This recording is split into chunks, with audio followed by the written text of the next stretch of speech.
And there's a whole lot going on in the business world. First off, Argentina sees its first monthly budget, a surplus in 12 years. We have a special guest to discuss that. Senator Elizabeth Warren of Massachusetts wants regulators to cancel the Capital One acquisition of Discover. Also, Exxon's president for upstream operations says the company is not going anywhere, even as Venezuela threatens Guyana on the disputed border and oil fields. And in Nigeria, the Senate sets up a panel to probe former President Buhari and the 30 trillion naira ways and means. It's a Global Business Report. Do stay tuned.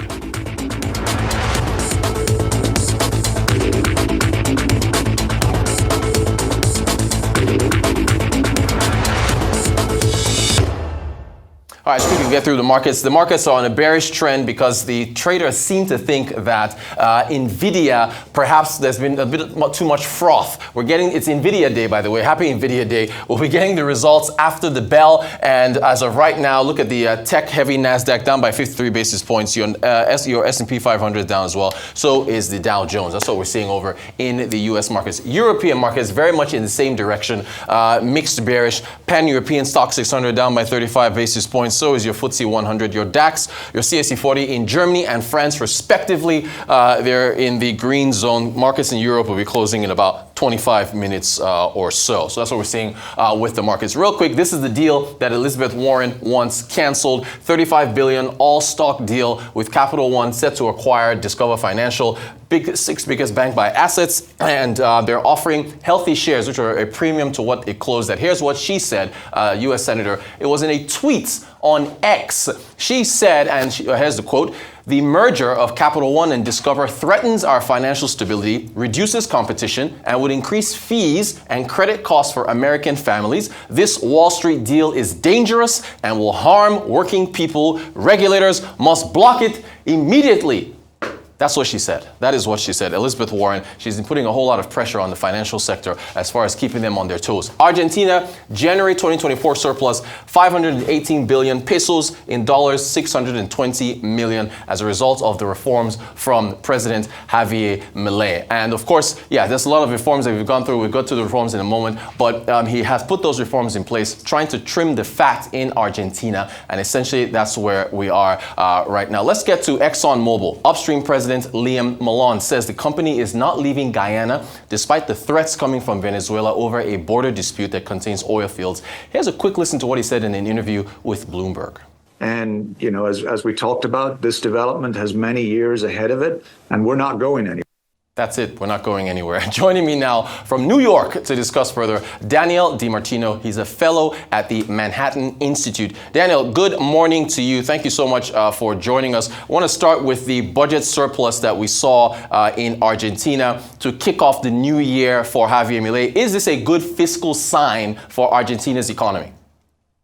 Yeah, I think it's an incredibly good sign, and it shows that Argentina will be able to get a hold of its inflation rate, right? Which right now it's the highest, if not the second highest in the world, because it's driven by deficits, right? The central bank has been printing money to pay for government spending, and that's going to change now.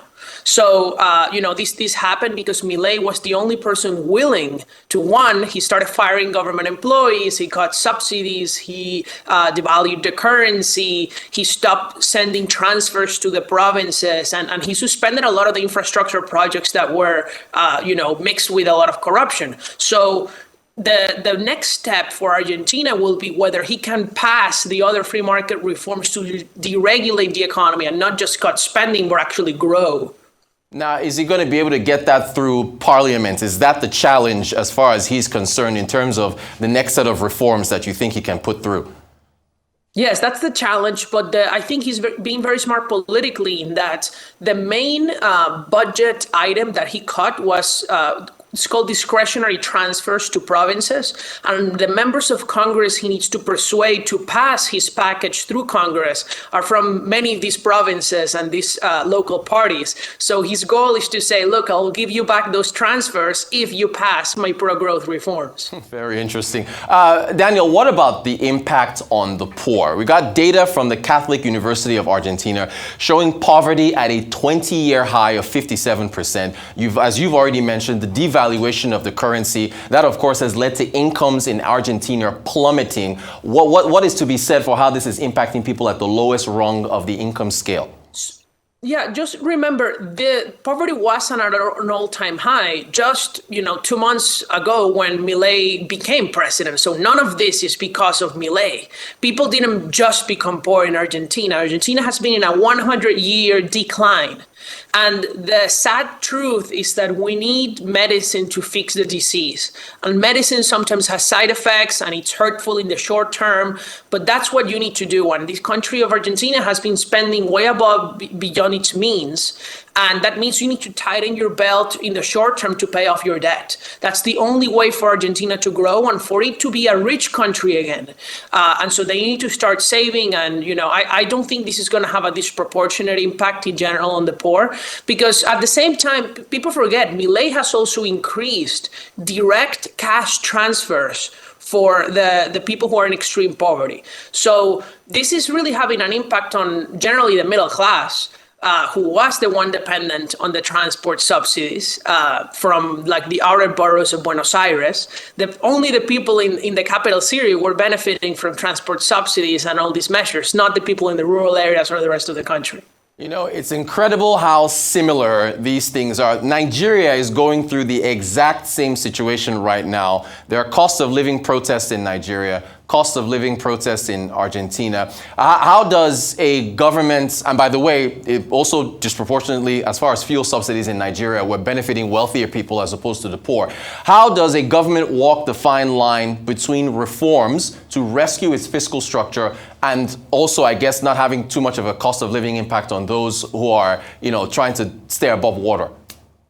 Yeah, that's an excellent question. Look, what happened is that Milei won the election with a mandate to do these reforms. People understood, and he told them very clearly before being elected that this was going to be painful in the short term, but that there's no more money, and that's what we have to do.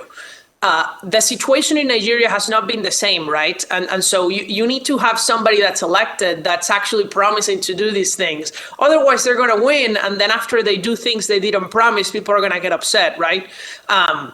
It's everywhere around the world. It's the same policies that lead to prosperity and the same policies that lead to poverty. And we need more freedom. We need governments to balance their budgets. That's the only way to stop this, inflation that's happening in Nigeria, in Argentina, in Venezuela, where I'm from.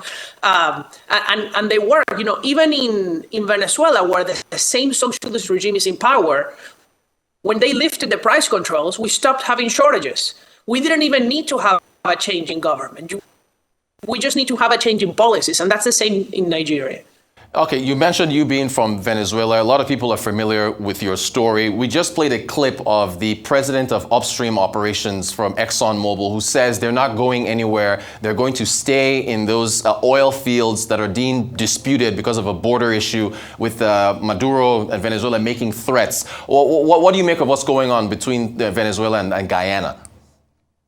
Yeah, I think a lot of people are misinterpreting this as some sort of territorial problem because of oil. The reality is that the reason this is happening now has nothing to do with oil and everything to do with Venezuela's internal politics.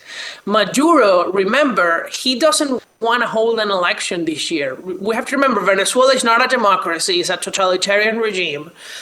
Their goal is to create this fake war excuse. They don't even have to go into an actual war, just say that we are facing some national security threat, suspend the elections, and then stay in power.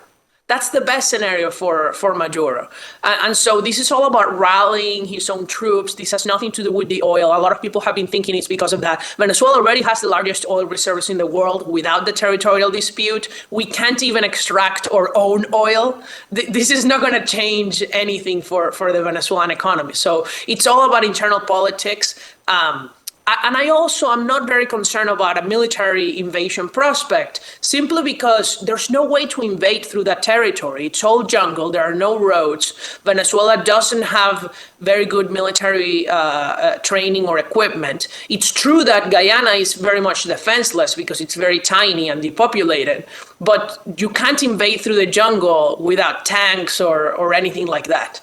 Thanks for bringing us some clarity there. What do you make of, I don't want to come to the U.S. now, you're in New York, you're with the Manhattan Institute. Elizabeth Warren coming out late last night, this morning, saying that the Capital One acquisition of Discover should be pulled by regulators, not allowed to go through because of, she says, higher fees for the everyday American that's trying to use credit cards for their purchases and so on. Well, what do you make of Elizabeth Warren's comments there?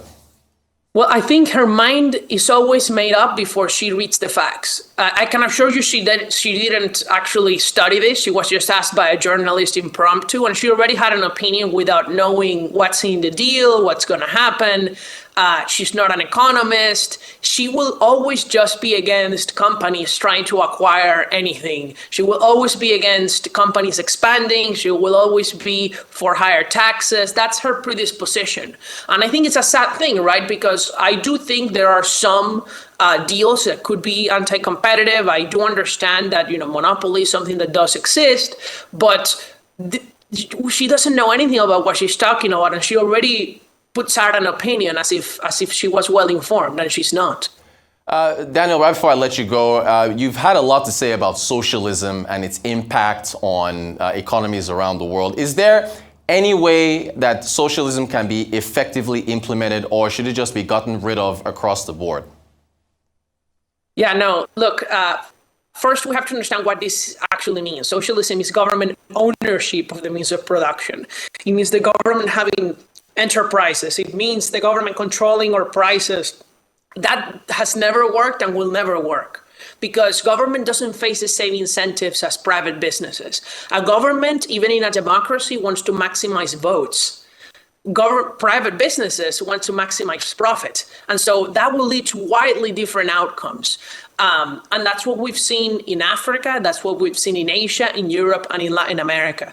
That doesn't mean the government doesn't have a role in helping the poor, but there are good ways of helping the poor. Direct transfers to people who are very low income, rather than fuel subsidies or price controls or government-owned bakeries or things like that. And so, I left Venezuela 7.5 years ago. Now it's the largest refugee crisis in the planet. There are more Venezuelan refugees than Syrian refugees. And all of this happened because of socialism. It didn't happen because of a war. And so this is a very destructive ideology that I would never wish upon anybody. Daniel D. Martino, it's been a pleasure speaking with you, a fellow at the Manhattan Institute. Thank you so much for talking to Arise News. Appreciate your time.